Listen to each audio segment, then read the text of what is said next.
So, ladies and gentlemen, the time is now 5 after the hour. It is my honor and my privilege as your host to welcome you to Injecting Security into Your DevOps Strategy. This is a cyber strategy retreat executive roundtable hosted by CLASS-LLC. We can only do this because of the support of our partners, Cobalt Labs, Checkmarks, and I guess we'll say that the National Institute of Standards and Technology is our partner because they're allowing Ron to hang out with us as well. The goal of this conversation serves two purposes. Purpose number one, we have collected a great group of thought leaders and experts to share their ideas about how strategy is going to incorporate considerations for DevOps. How are you going to build DevOps into your security program? How are you going to build good practices into everything that you're doing to execute successfully a new strategy or a new approach that people are using for application for system developments and deployments?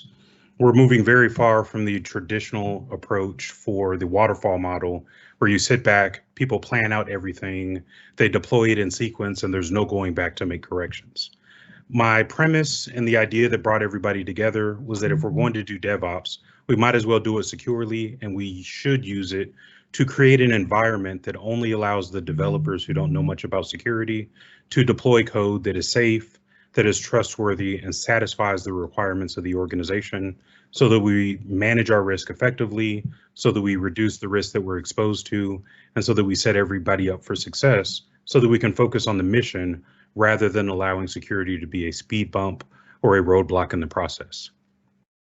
Now, in honor of Veterans Day, I did want to take a moment to recognize all of the veterans who have served in the United States Armed Forces. And if we go beyond Veterans Day, November 11th is the national and global celebration of Armistice Day, or the Day of Remembrance, depending on the country that you're coming from. Many countries around the world recognize the cessation of hostilities declared on the 11th hour of the 11th day of the 11th month in 1918 to end the Great War, which was also known as World War I. The United States joined this celebration until 1954, when we stopped calling it Armistice Day and we started calling it Veterans Day to recognize the sacrifices that people made in the aftermath of World War II and the Korean War. The United States passed legislation in 1954 designating the 11th of November as a national holiday, and instead of recognizing people who died like we do on Memorial Day, we are recognizing everybody who has made the choice to serve in our U.S. Armed Forces. That includes the Air Force, the Marines, the Navy, the Coast Guard, and the Army. I'm honored to be counted as one of more than 21 million veterans who are living today in the United States, and hopefully all of us are celebrating this day. Prayerfully, people are well, and they are enjoying all of the festivities and the recognition. Ron and I are your two veterans as hosts today, but there are tons of veterans out there, so please do take some time to remember them.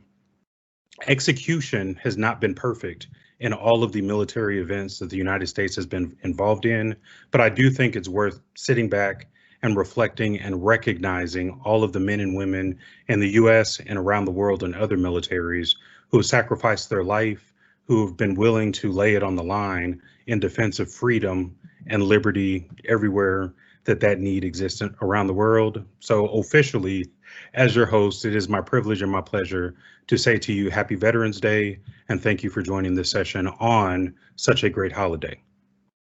Now, for our speakers, we do have a great set of speakers who are lined up to contribute to the event. Ron is a fellow at NIST, and instead of reading everybody's bios, I'm going to let them introduce themselves, but I do want you to know who's speaking for us today. So Ron Ross is a dear friend. We go all the way back to when I was at the Centers for Disease Control at the beginning of FISMA in 2002, and we have continued to stay in contact and work with each other throughout all kinds of iterations of the 800-53 and all of its revisions.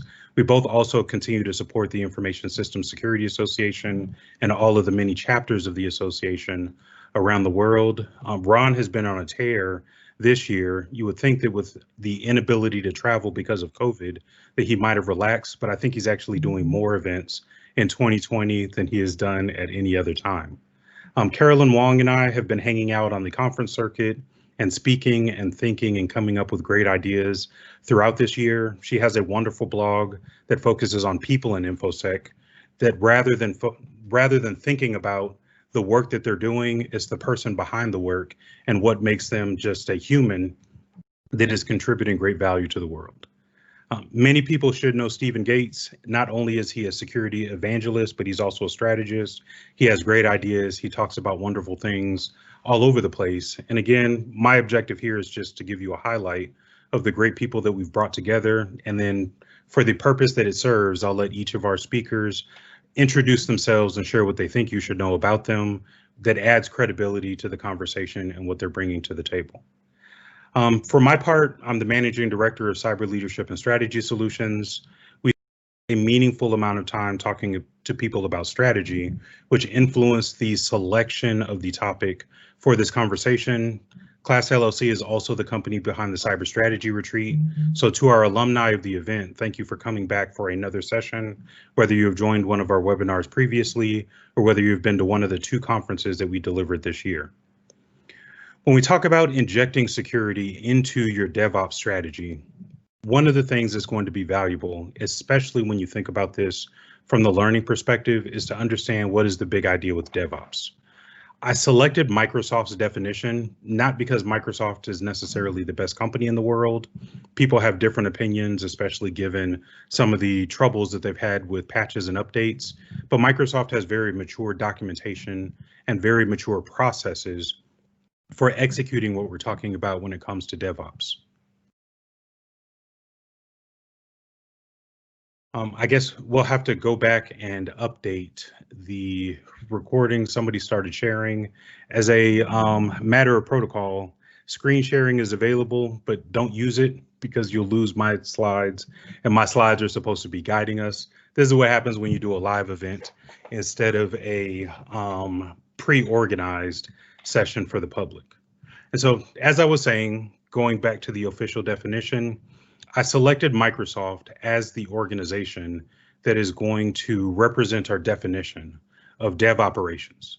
Their definition is generally understood and lots of organizations adopt similar approaches, but the idea is that you are going to transform and influence the development lifecycle, where you're bringing operations people and development people and your IT infrastructure managers and everybody else who is part of the ecosystem to develop and facilitate a methodology to roll out applications at a speed that makes sense.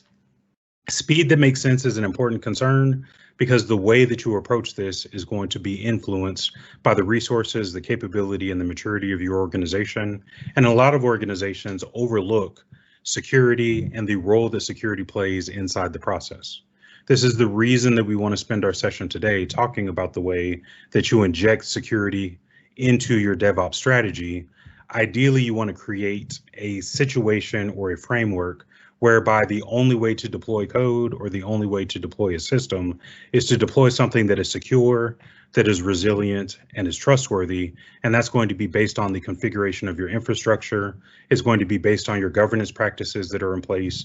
It's going to be based on the adoption that everybody has and accepting the standard, accepting the practices, and then using an approach that satisfies the requirements that you're trying to accomplish. Now, when we talk about strategy, people throw the word strategy around all the time.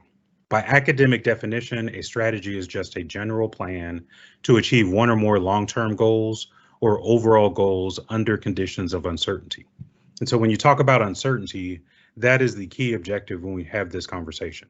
There is some level of uncertainty about the risk that you're facing or about what your applications are going to encounter.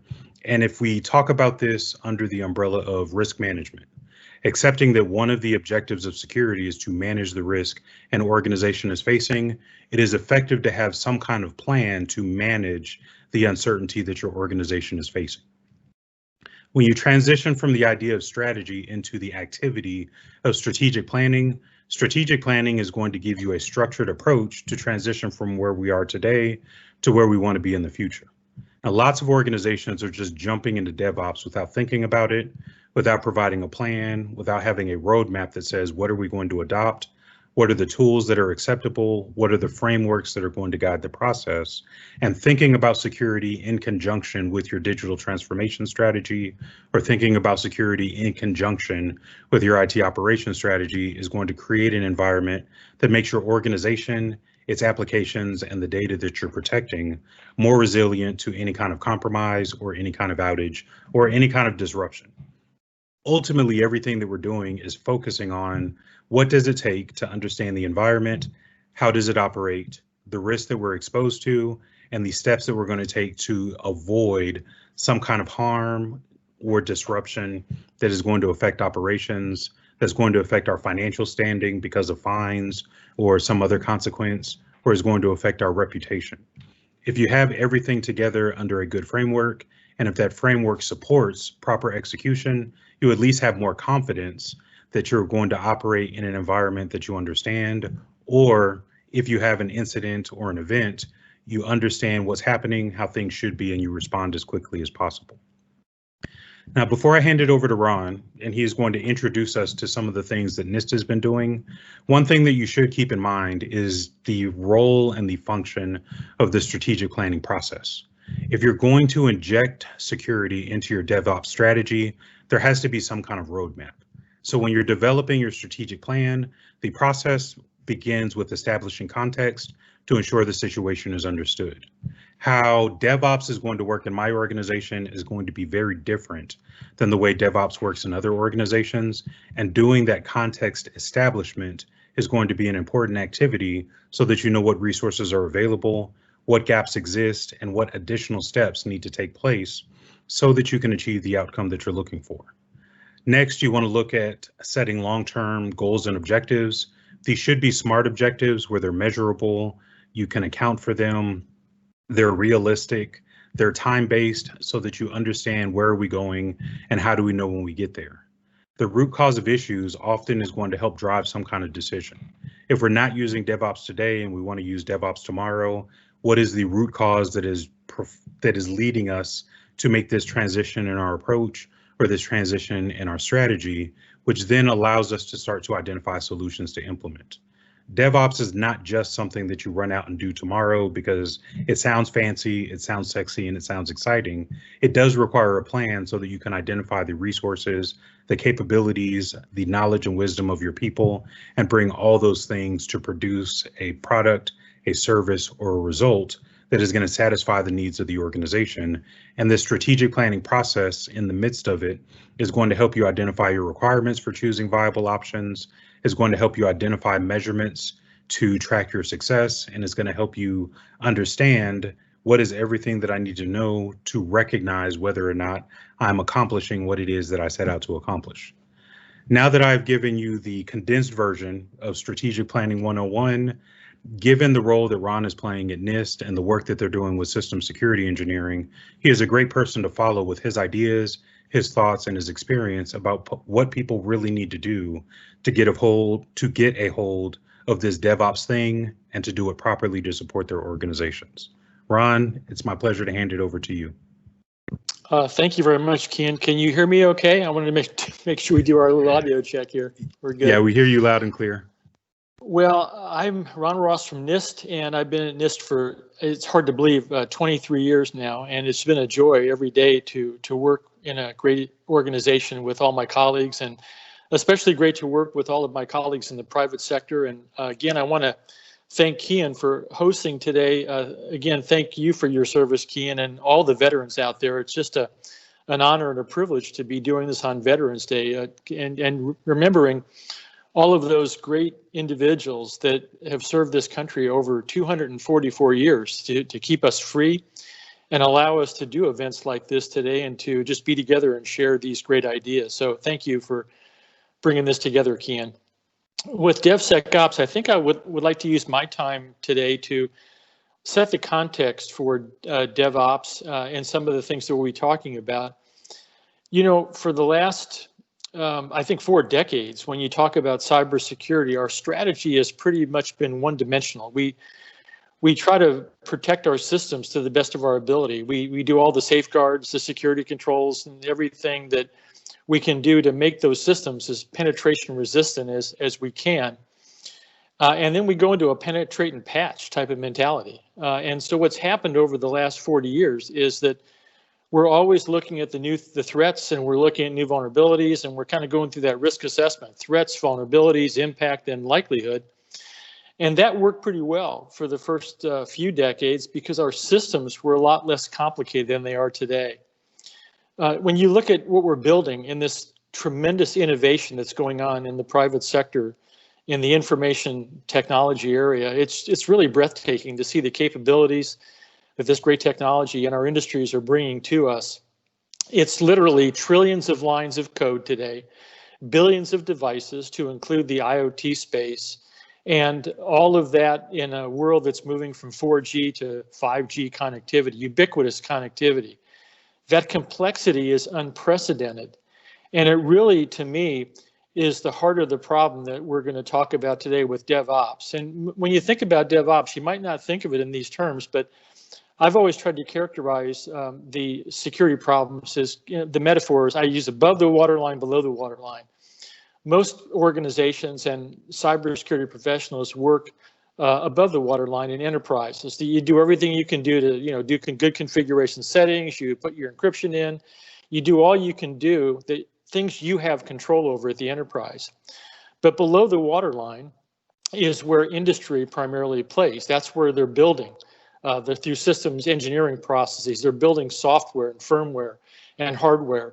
And they're bringing those things together in the context of a system which provides capability to enterprises. Now, when you look at complexity from, as a computer scientist, I look at complexity, this is attack surface.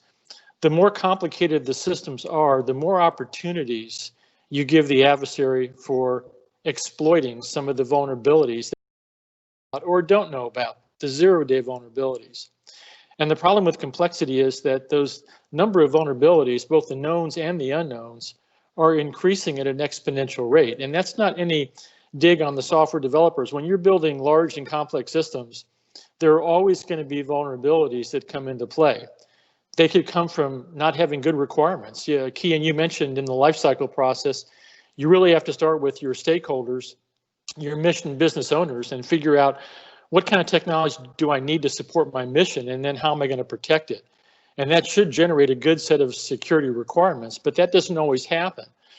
Even if you do have a great set of security requirements, you then go into the development process, and things can happen during development, even with a good set of requirements.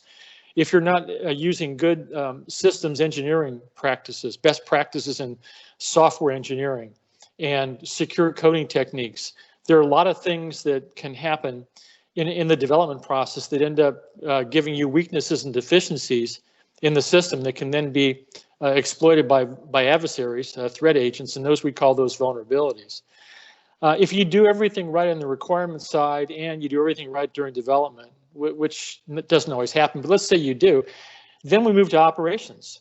And as we used to say in the Army, there's a term, you might remember this, Key, it's called operator headspace. I can give you a perfect weapon system or a perfect device, and as humans, we have a tendency to mess things up, even during operations. So there are things that happen on the operations side that you have to always be concerned about with regard to security. So that's the context, I think, that I'd like to address DevOps and DevSecOps today.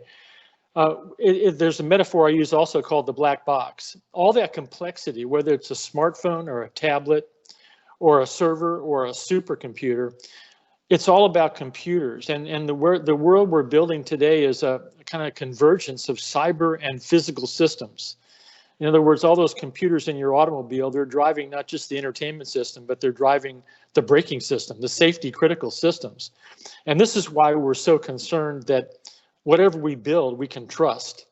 And I think that's really where we start to talk about this whole notion of DevOps and DevSecOps. How do we influence that security side of the house during the development process, which can help us ensure that we get those systems that have the great functionality, the innovation that we need, but make sure they're less susceptible to these continuing adversary attacks.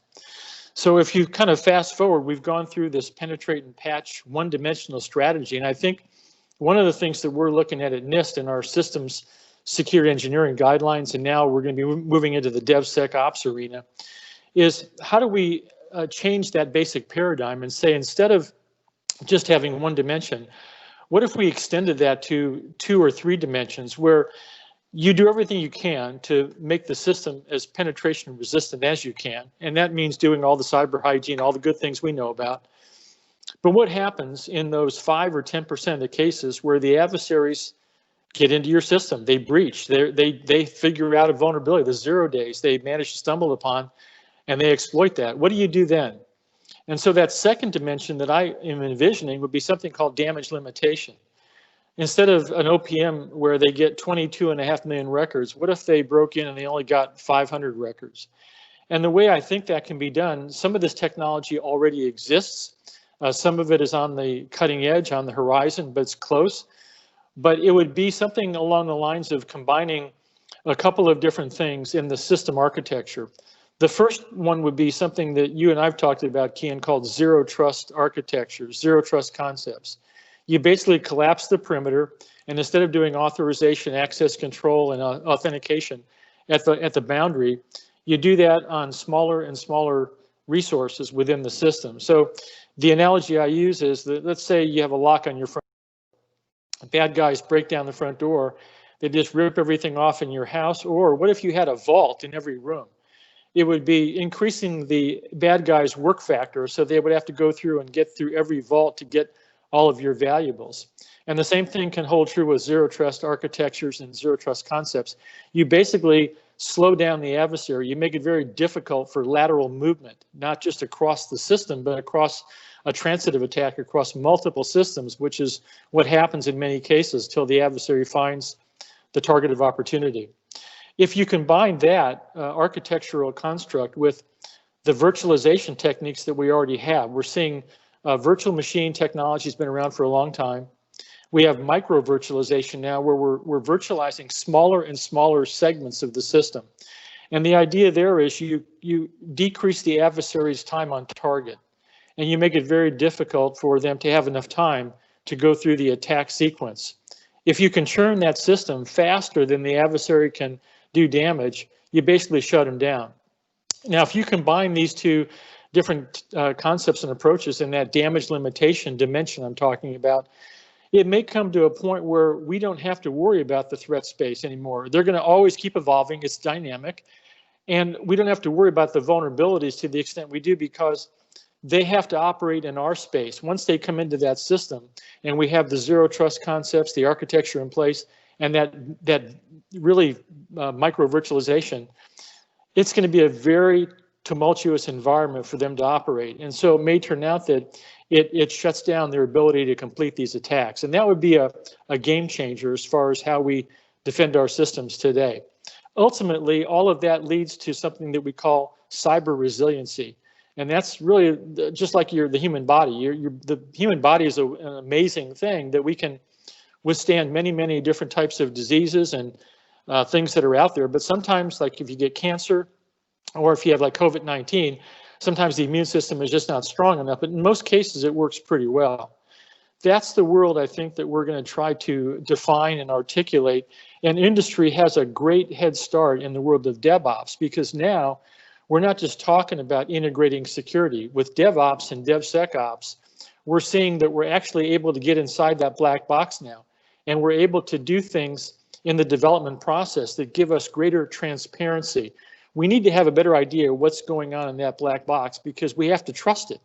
And so you have to have transparency and traceability all the way back to the original security requirements. And that visibility will give us greater assurance and trust in the technology that we're going to be using. That we're never going to slow down innovation. We don't want to. We want to bring security into the world of industry so we can operate securely at the speed of industry. That's where this world is headed. And if you're talking about either national security interests or economic security, we need to jump on the innovation train, because that's how we build better systems, whether it's a weapon system or a medical device or whatever it might be. This world of DevOps and DevSecOps gives us a great opportunity through agile development practices to bring our 40 years of security experience and best practices into the agile and these new types of development processes that can produce more secure components. So that's just kind of an overview. We're going to be in the middle of this discussion at NIST, and we're hoping in 2021 to produce the first DevSecOps framework, which would integrate a lot of the best practices of industry and some of the things that we're thinking about at NIST. So again, thanks, Kian, for having me today. And I'm looking forward to the open discussion after Carolyn and Stephen have their chance to talk about their vision. Yeah, and Ron, I appreciate the insights and thank you for giving us a preview about some of the things that are coming down the pipeline at NIST. Next, we'll hand it over to Ms. Carolyn Wong. Ms. Wong is one of my favorite speakers. She has been featured at multiple cyber strategy retreat events. She is often featured at even global and national events like RSA conference and other places. Her Humans of InfoSec blog, my opinion is biased because I'm on there, but in addition to me being one of the people, it is a fabulous, fabulous exposition and conversation with numerous people who are doing great things in the security world. And so without further ado, it is my honor, it is my privilege, it is my pleasure to introduce Ms. Carolyn Wong, Chief Strategy Officer at Cobalt Labs, to share her insights and her perspective about injecting security into your DevOps strategy. Kian, thank you so much. It is my pleasure to be here today. You know, the reason I'm here talking about this topic, I actually started my DevSecOps career 15 years ago, leading information security teams at eBay and Zynga. These were some very cool places to be working in cybersecurity. In both cases, we were running online operations 24/7 with millions of simultaneous users daily. eBay had an uptime requirement of 99.94% and is one of the first major electronic commerce shops. It enabled strangers to transact with each other over the internet. It still does. Zynga was growing incredibly rapidly as an early adopter of Amazon AWS. In 2009, the Zynga game Farmville launched, and in just a few weeks, the game went from 0 to 10 million daily active users. A few months later, it rose to 80 million daily active users. 7 years ago, I joined as a BSIM practice leader. For folks that may not be familiar with BSIM, BSIM stands for Building Security in Maturity Model. It is a descriptive model of software security activities. I highly recommend that folks check it out if you're interested. All of the data is free online at www.bsimm.com. What I did at Cigital was I had the opportunity to meet with more than 36 software security programs. And at each of those companies, meet with about a dozen folks and about how they do software security. I went back and I took a look at our model, which at the time had about 112 or so software security activities that were observed and documented, and I helped folks to kind of benchmark. So it was really cool for me to see how a lot of different organizations approach software security. Some of these organizations were operating in a waterfall software development model. Others were working in a DevOps development model. 4 years ago, I joined Cobalt.io. We are a pen test as a service company, and we build security software. Like many other DevOps companies, we have data-driven, product-based teams. We value automation and failing fast. A couple of my thoughts on DevOps. I think that the challenges are really twofold. Challenge area number one is cultural. Challenge area number two is procedural. So challenge area number one, culture. We've got situations like historically, traditionally, engineering and security teams, maybe they're a little reluctant to collaborate with each other. Maybe engineers are a little bit resistant to security processes and technologies. Maybe integrating tools and processes can be very complex, as well as it has been difficult to integrate slow security processes with rapid DevOps cycles. Now, procedurally, because I work at a pen test company, I think a lot about pen testing. Procedurally, you know, in waterfall engineering, where you have code pushes that are larger and less frequent, traditional pen testing works fine. In an environment where you see products getting a max of 2 or 3 updates a year, waiting for a few weeks for pen test results before each patch release, it doesn't cause problems, as Ron was saying, in the penetrate and patch model. However, this approach, it doesn't work anymore. For logistical reasons, for resource reasons, traditional pen test providers need weeks or months of notice in order to arrange a test. And so pen tests are seldom available on demand. And so these must be booked significantly in advance, usually once or twice a year. This creates considerable barriers to the effective integration of security within DevOps practices. Specifically, even with weekly code pushes in DevOps, a product could be 3 or 4 versions along by the time engineering gets a chance to implement pen test results. Sometimes code bases might potentially go through dozens of iterations between pen tests, and therefore it's likely that engineers are actually going to be introducing new vulnerabilities that are going to be active for some time. So what do? I actually want to talk a little bit about how I think pen testing specifically can be used by DevOps organizations. And I think the way that different DevOps organizations use a methodology like pen testing, on-demand pen testing, is different according to the security maturity of that organization. So for a low maturity team, low security maturity, pen tests can simply prove to system owners that their product is open to attack. For a medium maturity team, pen test results can be used to convince engineers that building scanning technologies into the process is a good idea. Nobody wants to be embarrassed when a pen test finds an issue that could have easily been found by a scanner. And so security should really be supporting engineering to embed simple scanners into the workflows to make sure this doesn't happen. At a higher level of maturity, the purpose of pen testing changes yet again. At this point, basic issues should be identified by scanners as part of standard engineering workflows, allowing pen testers to focus on more sophisticated issues. I think the last comment I want to make here is that, of course, pen testing isn't the only type of security testing. There are lots of different security testing tools and processes that should be used to identify vulnerabilities, including automated scanners and manual code reviews.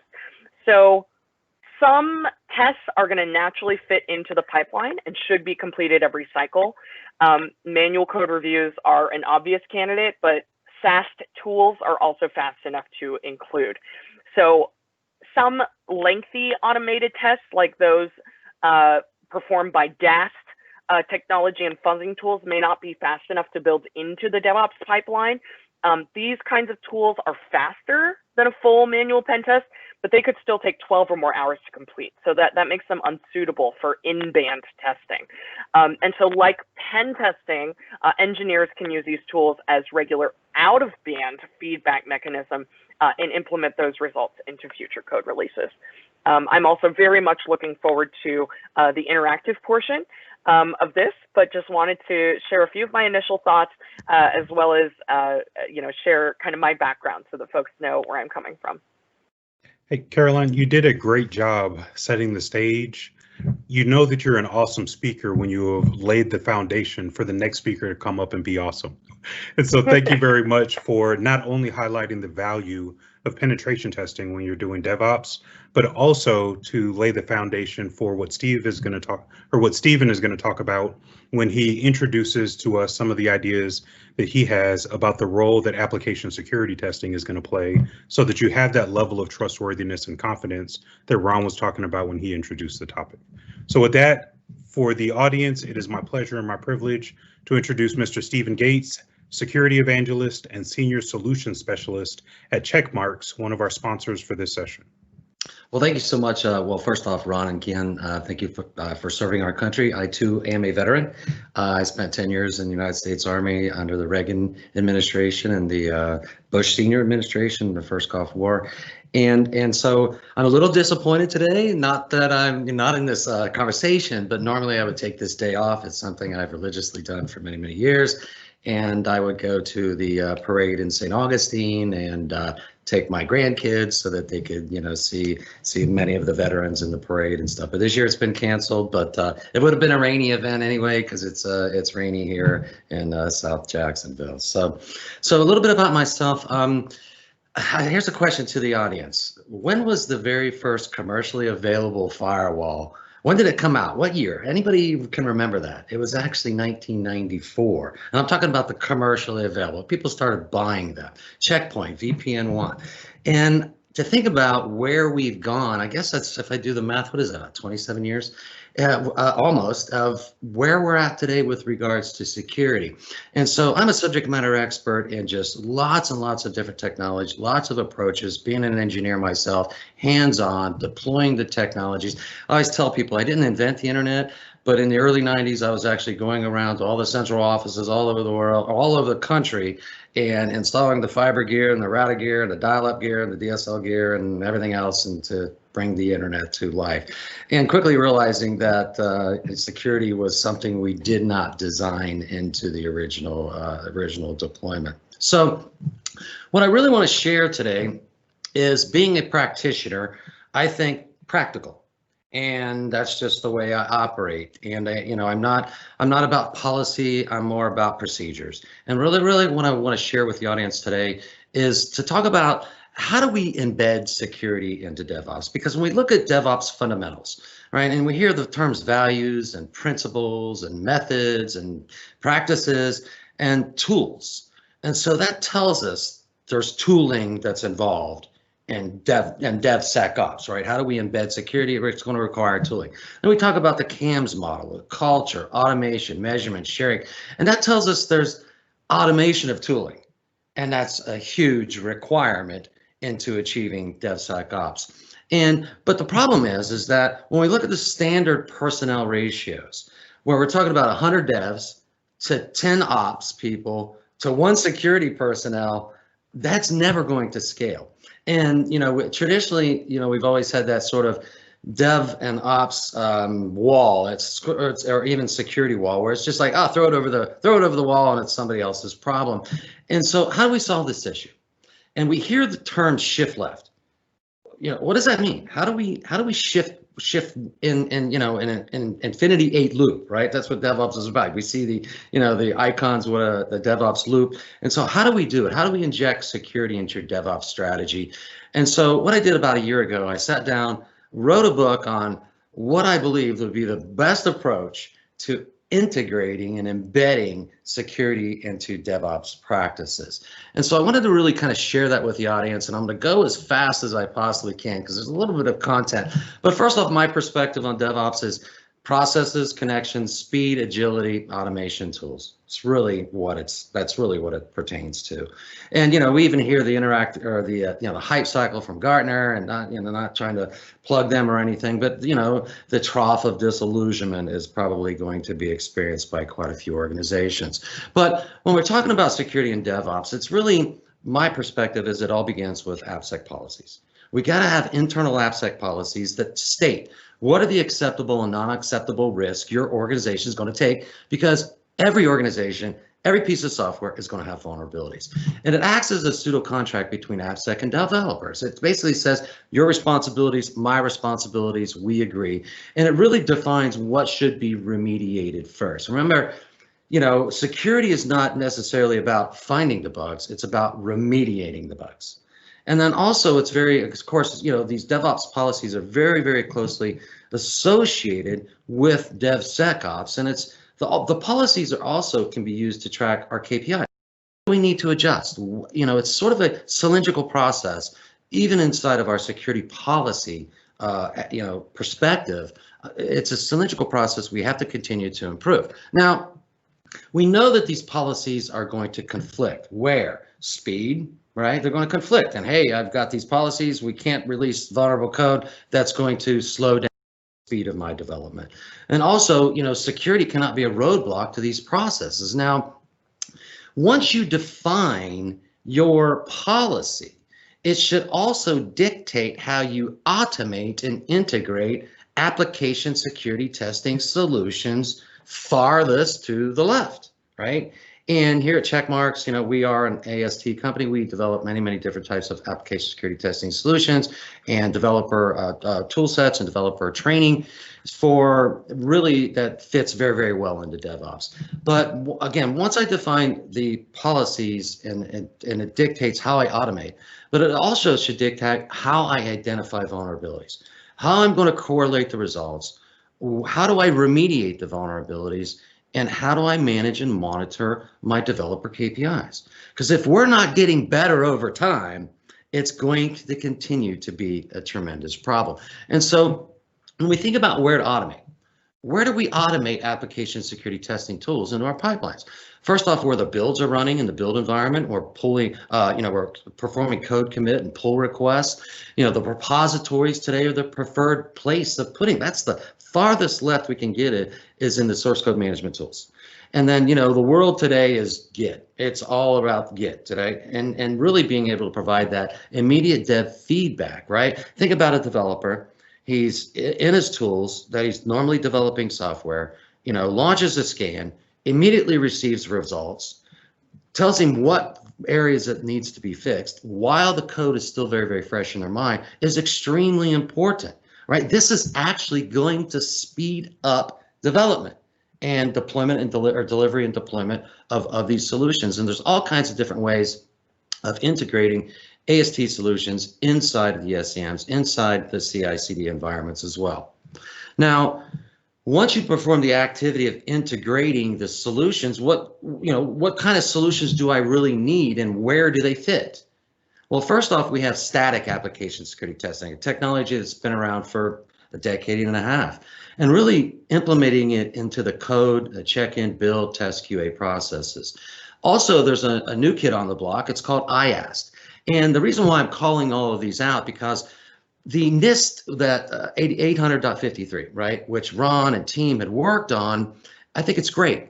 It talks about SAST, it talks about SCA, it talks about IAST, but it really doesn't talk about how to implement them and where to implement and where the best places are to actually get the results that everyone desires.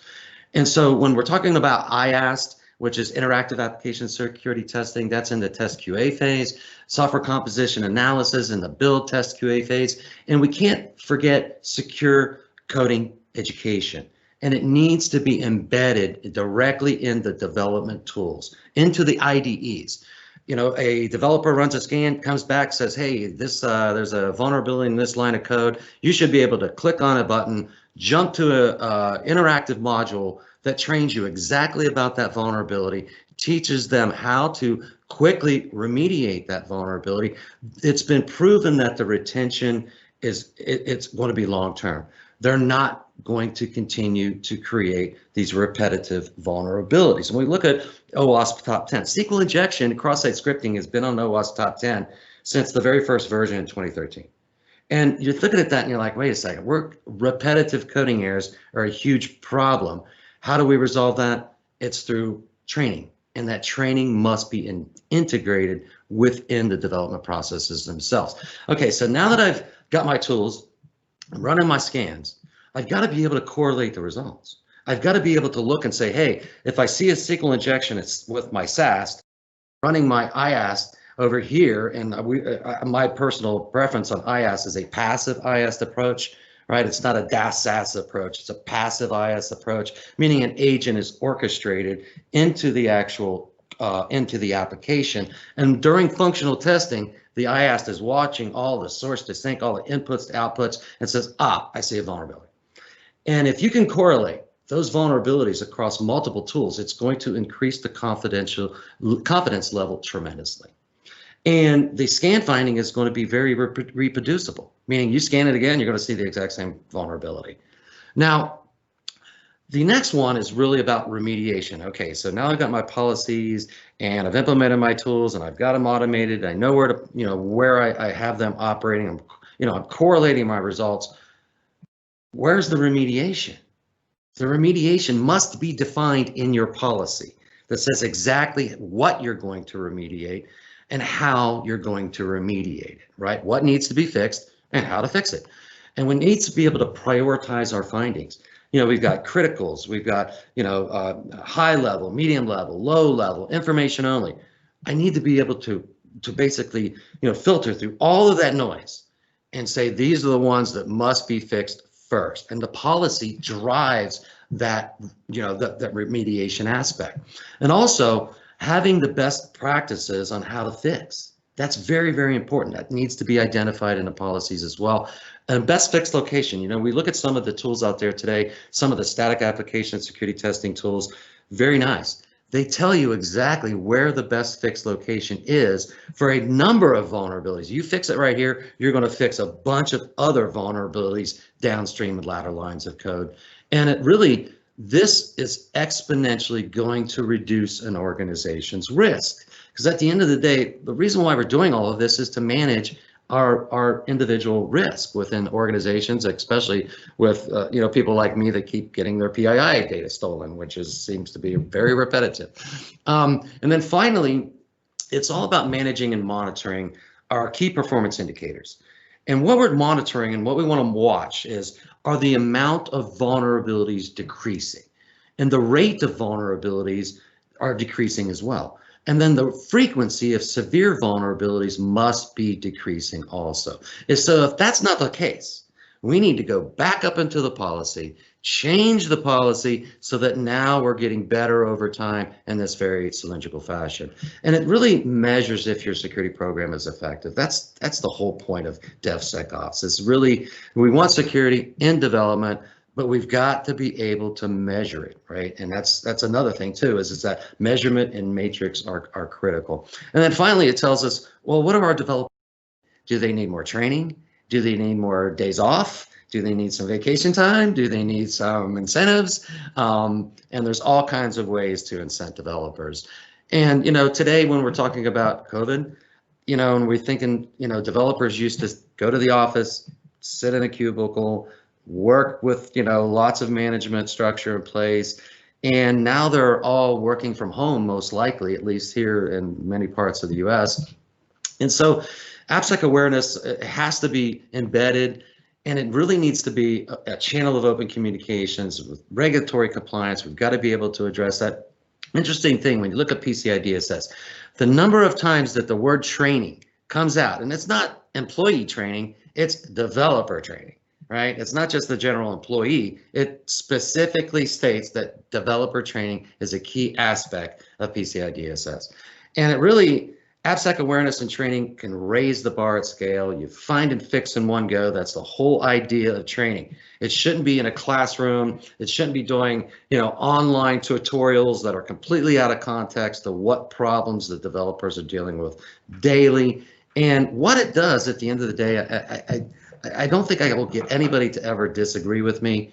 It's all about faster, higher quality, and more secure releases. So that's my take on embedding embedding security in DevOps. If you want a copy of the ebook I wrote, go check it out on Checkmarks. It's a great read. I just gave you a very brief outline of what actually is inside of that book.